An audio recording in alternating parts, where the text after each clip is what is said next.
Kung nag-iisip ka ng merienda na may konting twist, Nakatingin ka na ba ng crispy palabok? Tara, gawa tayo. classic Pinoy merienda na palabok, lagyan natin ng konting twist. Mag-init lang ng konting mantika sa saucepan at ilagay na yung ground pork na nakatambay sa freezer noong nakaraang buwan pa. Inuna ko yung giniling para yung mantika nito yung gamitin nating panggisa at hindi ma-overcook yung bawang sibuyas. Plus gusto ko kasi medyo toasted para additional texture sa sauce. Tapos igisa na natin yung bawang at hintayin na medyo mag-brown.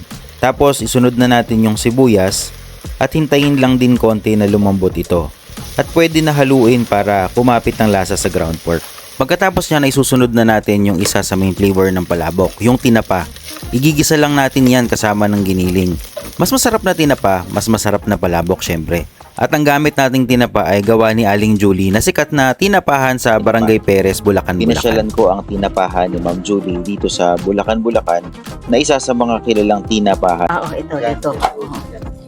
Hindi, Nilalagay para lumubog, wag extend. Meron akong video nung pumunta ako sa kanila. Check mo lang sa comment section.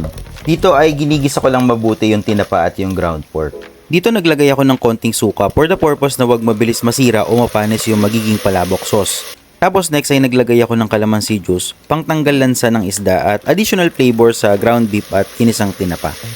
Naglagay din ako ng konting liquid seasoning para may additional umami flavor at pampabango ng ginisa. Kung walang budget kagaya ko for hipon ay maglagay na lang ng shrimp cubes para magkaroon ng shrimp flavor na talagang nagpapasarap din naman ng palabok. Naglagay na din ako ng black pepper dito para mas lalong malasa yung broth base natin. Gusto ko kasi kapag nakain mo yung laman sa sauce, malasa talaga. Tapos naglagay na tayo ng water dito at hihintayin na lang muna natin itong kumulo. Kaya habang hinihintay natin kumulo ay dudurugin na natin itong chicharon. Para sa akin ang chicharon ay secondary flavor ng palabok. Kaya kailangan bago at masarap na chicharon ang ilalagay nyo. Buti na lang laging bago, malutong at masasarap na klase ng chicharon ang nabibili sa EA Pasalubong Center na matatagpuan sa Barihan, Malolos, Bulacan. Ang dami ding klase na pasalubong ang mabibili nyo sa kanila. Pag kumulo na ay ilagay na din natin ang chicharon. Secondary flavor din ng palabok ay patis kaya yung masarap na patis ang ilagay ninyo. At ang susunod na ilalagay natin ay yung pampalapot. Dito ang ginamit ko ay cassava starch para magkaroon ng ibang texture as a twist. Dahil crispy nga yung noodles natin and para medyo shiny yung sauce ng palabok natin. Pero syempre kung cornstarch o all-purpose flour yung mas gusto nyong gamitin, syempre nasa inyo naman yun. Konti-konti lang din ang lagay ko para hindi ma-over ang lapot at maging ginatan texture yung sauce natin. Gusto ko dito medyo runny ang sauce kasi dry yung pinaka-noodles natin para mag-complement sa texture. After ng pampalapot ay ilagay na natin yung egg yellow food color para mas magmukhang palabok na talaga yung sauce natin. Kayo na bahala kung gaano ang pagka-yellow na gusto ninyo. Next naman natin lulutuin ay yung tokwa. Dito sa Bulacan madalas may tokwa yung palabok. So maglalagay na din tayo. Tapos ipiprito natin para magkaroon ng texture kasi ito-toppings na lang naman natin ito. Wala na akong tinimpla dyan kasi more of texture lang talaga yung habol ko sa tokwa. Sa pinagprituhan ng tokwa, doon na din tayo magpiprito ng crispy noodles natin. Vermicelli ang ginamit ko dito o yung pangsotanghon na noodles.